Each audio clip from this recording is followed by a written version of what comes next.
પ્રક્રિયાના સ્વાધ્યાય 4 ની ચોથી રકમ જો x માઇનસ આઈ વાય બરાબર અંડર રૂટમાં a minus IB upon c minus ID હોય તો સાબિત કરો x સ્ક્વેર વત્તા વાય સ્ક્વેરનો હોલ વર્ગ whole square is equal to a square વત્તા b square upon c square plus d square. આ જે સાબિત કરવાનું છે એના ઉપરથી ખ્યાલ આવે છે કે જે સંકર સંખ્યાઓ આપી છે એનો માનાંક હશે, એટલે કે જે પક્ષ આપેલું છે એને આપણે માનાંક કરવાનો થશે।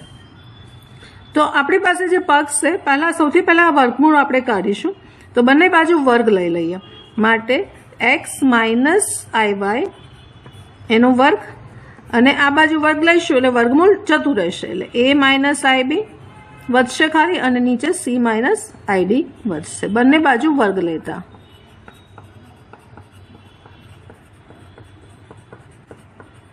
હવે વર્ગ લઈ લીધો, હવે બંને બાજુ માનાંક લઈ લઈએ છીએ, તો બંને બાજુ માનાંક લઈશું એટલે સંકર સંખ્યા છે x માઇનસ આઈ વાય નો માનાંક અને હોલ સ્ક્વેર આપણે આ રીતે લખીશું। એ રીતે e માઇનસ આઈબી નો માનાંક અને નીચે આવશે સંકર સંખ્યા, બંને માનાંકને ઉપર નીચે અલગ આપી દઈશું c માઇનસ આઈડી। આ રીતે માનાંક બંને બાજુ માનાંક લેતા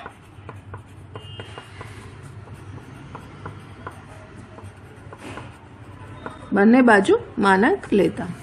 હવે માનાંક લીધો, હવે માનાંકના ફોર્મ્યુલા વાપરીશું, તો માનાંકની ફોર્મ્યુલા શું કહે છે કે વાસ્તવિક ભાગ એનો વર્ગ એટલે વર્ગમૂળની અંદર એટલે x આપણો વાસ્તવિક ભાગ છે એનો વર્ગ, કાલ્પનિક ભાગ આપણી પાસે માઇનસ વાય છે, મતલબ માઇનસ વાયનો વર્ગ એટલે પ્લસ વાય સ્ક્વેર થશે, એટલે આ આવી ગયો માનાંકની ફોર્મ્યુલા। સેમ વસ્તુ અહીંયા પણ મૂકીશું કરીશું, તો વાસ્તવિક ભાગ a સ્ક્વેર, કાલ્પનિક ભાગ માઇનસ બી છે, માઇનસ બીનો વર્ગ પ્લસ b સ્ક્વેર। એવી રીતે નીચે પણ માનાંકની ફોર્મ્યુલા વાપરતા આપણને મળશે c સ્ક્વેર વત્તા d સ્ક્વેર, અહીંયા પણ આ રીતે થશે। હવે બંને બાજુથી વર્ગમૂળ દૂર કરી દઈએ તો આપણે જે સાબિત કરવાનું છે એ મળી જશે x સ્ક્વેર વત્તા વાય સ્ક્વેરનો વર્ગ, બધી બાજુથી આ વર્ગમૂળને આપણે દૂર કરીએ છીએ એટલે અહીંયા થશે a સ્ક્વેર વત્તા b સ્ક્વેર અને નીચે થશે c સ્ક્વેર વત્તા d સ્ક્વેર, જે આપણે સાબિત કરવાનું છે। પ્રક્રિયાના સ્વાધ્યાય 4 ની 5મી રકમ જો z1 બરાબર 2 માઇનસ આઈ, z2 બરાબર 1 પ્લસ આઈ, તો માનાંકમાં z1 વત્તા z2 plus 1 upon z1 minus z2 plus 1 શોધો। એટલે આ પ્રક્રિયા કરી એનો માનાંક શોધવાનો છે, એ ફોર્મ્યુલા આપણે વાપરવાની છે, એટલે સીધું આને આપણે ઉપયોગ કરીશું। પહેલાં લખીશું તો z1 વત્તા z2 પ્લસ 1 અને નીચે છે z1 માઇનસ z2 પ્લસ 1। હવે આપણને z1 ને z2 આપી દીધા છે અને આપણે મૂકી દઈશું, એટલે અહીંયા z1 મૂકીશું તો 2 માઇનસ આઈ વત્તા z2 છે 1 પ્લસ આઈ અને વત્તા 1 છે, એવી રીતે નીચે પણ મૂકી દઈશું, z1 છે 2 માઇનસ આઈ અને માઇનસ z2 છે એટલે માઇનસ 1 માઇનસ આઈ અને પ્લસ 1 જે માનાંકમાં છે। હવે ફરીવાર સાદું રૂપ આપીશું તો અહીંયા જોશું તો આઈ ઉડી જશે, અહીંયા 1 ઉડી જાય છે। હવે બાકીનું લખી કાઢીએ તો 2 3 અને 4 ઉપર વધશે 4, માનાંકની અંદર ઉપર આવશે 4 અને નીચે આવશે આ 2 આવશે અને માઇનસ આઈ એટલે માઇનસ 2i આવશે। હવે નીચેથી 2 ને કોમન કાઢી દઈએ એટલે 4 ઉપર આવશે, નીચે 2 કોમન એટલે 1 માઇનસ આઈ વધશે, સાદુરૂપ આપીએ અહીંયા 2 આવશે માટે આપણી પાસે વધશે 2 અપોન 1 માઇનસ આઈ। હવે જે નીચે સંકર સંખ્યા છે 1 માઇનસ આઈ એટલે એ પેલી ફોર્મ્યુલા આપણી કે ઇન્વર્સ શોધવા માટે z માઇનસ 1 બરાબર શું થશે તો ઝેડની અનુબંધ સંકર સંખ્યા અને નીચે માનાંકમાં ઝેડનો વર્ગ, આ ફોર્મ્યુલાનો ઉપયોગ કરીશું આપણે જે આગળ રકમમાં કર્યું છે। તો અહીંયા 2 ઉપર એનાઈ રહેશે। જો હવે ઝેડની અનુબંધ સંકર સંખ્યા, એટલે આપણી પાસે આ સંકર સંખ્યા છે એની અનુબંધ શું થશે? 1 + i થશે. એટલે આ ઉપર આવી ગયું. નીચે શું છે? મોડ ઝેડનો વર્ગ. એટલે મોડ ઝેડ એટલે શું? માનાંક સંકર સંખ્યા એટલે શું? કે વાસ્તવિક ભાગ છે એનો વર્ગ વત્તા કાલ્પનિક ભાગનો વર્ગ. તો એ વાસ્તવિક ભાગ 1 છે અને કાલ્પનિક ભાગ પણ 1 છે. એટલે 1 + 1 એટલે 2. એનું વર્ગમૂળ જતું રહેશે કારણ કે સ્ક્વેર છે. એટલે નીચે આપણી પાસે 2 વધશે.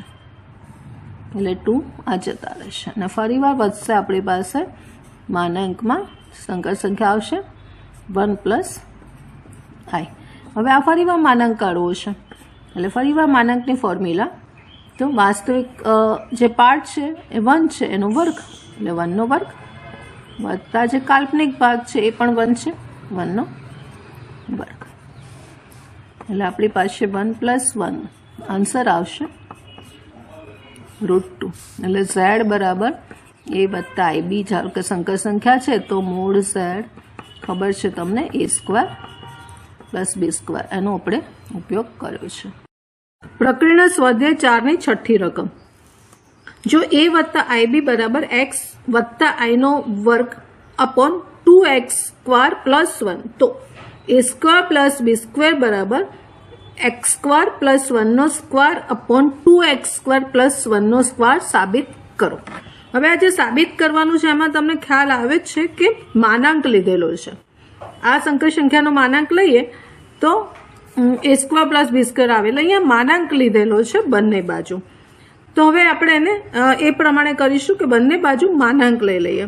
એટલે માનાંકમાં આવશે આ બાજુ a વત્તા ib.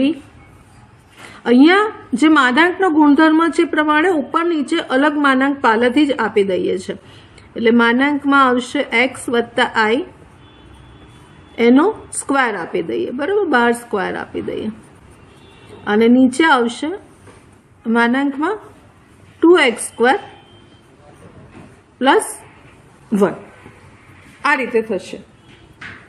હવે માનાંકની જે આપણી વ્યાખ્યા છે ફરીવાર એની ફોર્મ્યુલા જોઈ લઈએ. તો જ્યારે સંકર સંખ્યા z બરાબર a વત્તા ib છે ત્યારે માનાંક z બરાબર વર્ગમૂળમાં આ જે છે એ વાસ્તવિક ભાગનો વર્ગ અને વત્તા જે કાલ્પનિક ભાગ છે એનો વર્ગ. આ ફોર્મ્યુલાનો અહીંયા આપણે ઉપયોગ કરીશું. એટલે આ માનાંક જશે એને થશે વાસ્તવિક ભાગ a² સેમ પ્લસ કાલ્પનિક ભાગ b છે એનો વર્ગ થશે. એવી રીતે અહીંયા પણ આપણી પાસે વાસ્તવિક ભાગ x છે એટલે x નો વર્ગ અને કાલ્પનિક ભાગ i નો સહગુણક 1 છે એટલે 1નો વર્ગ એટલે 1 અને આ સ્ક્વેર તો આપણી પાસે છે. હવે આગળ અહીંયા નીચે જે છે એ સંકર સંખ્યા નથી, બરાબર. આ જે છે એ સંકર સંખ્યા નથી એટલે અહીંયા આપણે 2x² + 1 લખીશું. હવે આગળ સાદુરૂપ આપીએ તો આ વર્ગમૂળ અને સ્ક્વેર જતા રહેશે. એટલે આપણી પાસે વધશે √a² + b² = આ જતા રહ્યા એટલે x² + 1 વધશે અને નીચે છે 2x² + 1. હવે આ વર્ગમૂળને કાઢવું છે તો બંને બાજુ આપણે વર્ગ લઈશું. બંને બાજુ વર્ગ લઈશું એટલે અહીંયા વર્ગ થઈ જશે, અહીંયા વર્ગ થઈ જશે અને આ વર્ગમૂળ જતું રહેશે. એટલે આપણી પાસે વધશે a² વત્તા b² x² + 1નો વર્ગ અપોન 2x² + 1નો વર્ગ. બંને બાજુ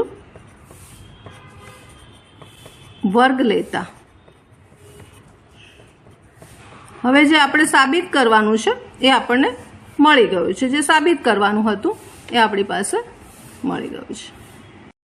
પ્રકરણ સ્વાધ્યાય 4 અને 7મી રકમ. ધારો કે z1 એક સંકર સંખ્યા છે એ આપી છે 2 - i. z2 એ બીજી સંકર સંખ્યા છે એ આપી છે -2 + i. તો પહેલું result real part of z1 * z2 upon z1 બાર અને બીજું ઇમેજનરી પાર્ટ કાલ્પનિક ભાગ 1 અપોન z1 * z1 બાર શોધવાનું છે. હવે આ જે પ્રક્રિયા છે પહેલાં આપણે કરીશું અને એનો જવાબ શું આવે છે એમાંથી જોઈ અને આપણે એનો રિયલ પાર્ટ આપણે શોધીશું. તો અહીંયા Z1 ઇન્ટુ Z2 નો ગુણાકાર છે એટલે પહેલાં આપણે આ પ્રક્રિયા કરીશું. Z1 Z2 અપોન Z1 બાર છે આપણી પાસે. Z1 છે 2 માઇનસ I અને Z2 છે -2 પ્લસ I એ મૂકી દીધું અને નીચે છે Z1 ની અનુબંધ સંકર સંખ્યા એટલે કે Z1 બાર એટલે અહીંયા થશે 2 પ્લસ I. હવે સાદુરૂપ આપીશું, આનું સાદુરૂપ આપીશું એટલે -4 આવશે પ્લસ 2I આવશે માઇનસ માઇનસ પ્લસ 2I આવશે અને -I² આવશે. નીચે આપણે એમને રાખીશું 2 પ્લસ I. ફરીવાર સાદુરૂપ આપીશું I² એટલે -1 એટલે માઇનસ માઇનસ અહીંયા +1 થશે એટલે -4 માંથી +1 જશે એટલે -3 પ્લસ 4I 2I વત્તા 2I થશે 4I. નીચે છે 2 પ્લસ I. હવે આની આપણે કરણી પણ લઈ શકીએ એટલે કે ઉપર નીચે 2 માઇનસ I અને 2 માઇનસ I વડે ગુણીશું. હજી નીચેનું સાદુરૂપ બાકી છે માટે અથવા 1/2 પ્લસ I નો જે વ્યસ્ત સંખ્યા છે એ પણ તમે અહીંયા મૂકી શકો. એટલે આપણે અહીંયા સાદુરૂપ કરવા માટે આ રીતે લીધેલું છે એટલે ઉપર ફરીવાર આનો ગુણાકાર થશે એટલે -6 પ્લસ 3I પ્લસ 8I અને -4I² અને નીચે થશે વિસ્તરણ 4 માઇનસ I². હવે ફરીવાર સાદુરૂપ આપીએ એટલે અહીંયા પણ -1 મૂકીશું એટલે +4 થશે અને -6 માંથી +4 જશે એટલે -2 વધશે અને 8 ને 3 11 એટલે +11I અને નીચે આપણી પાસે આ ફરીવાર I² ની કિંમત -1 એટલે +1 થશે એટલે નીચે આવશે 5 એટલે આપણી પાસે જે સંકર સંખ્યા આવશે એ મળશે -2/5 પ્લસ 11/5I. હવે આ સંખ્યાનો આપણે રિયલ પાર્ટ જોઈએ છે, રિયલ પાર્ટ ઓફ આ એટલે આપણો આન્સર આવશે real part of Z1 Z2 upon Z1 બાર એનો આન્સર આવશે આપણી પાસે -2/5. આ આન્સર આપણને મળશે. હવે બીજું જે છે એમાં imaginary part of 1/Z1 Z1 બાર એટલે પહેલાં આપણે આનું સાદુરૂપ આપીશું એટલે બીજા માટે 1/Z1 Z1 બાર શોધીશું આપણે એટલે 1/Z1 એટલે આપણી પાસે છે 2 માઇનસ I અને Z1 બાર થશે 2 પ્લસ I. ફરીવાર અહીંયા 4 માઇનસ I² વધશે ફરીવાર I² ની કિંમત -1 એટલે વધશે +1 થશે એટલે 4 + 1 એટલે 1/5 આનું સાદુરૂપ આવશે. હવે અહીંયા તમે જોશો તો 1/5 પ્લસ 0I છે માટે ઇમેજનરી પાર્ટ આ પ્રક્રિયા જે કરી Z1 1/Z1 Z1 બાર એ પ્રક્રિયા કરતા મને આવું મળ્યું 1/5 પ્લસ 0I તો એનો કાલ્પનિક ભાગ શું થશે 0. જવાબ આવશે 0.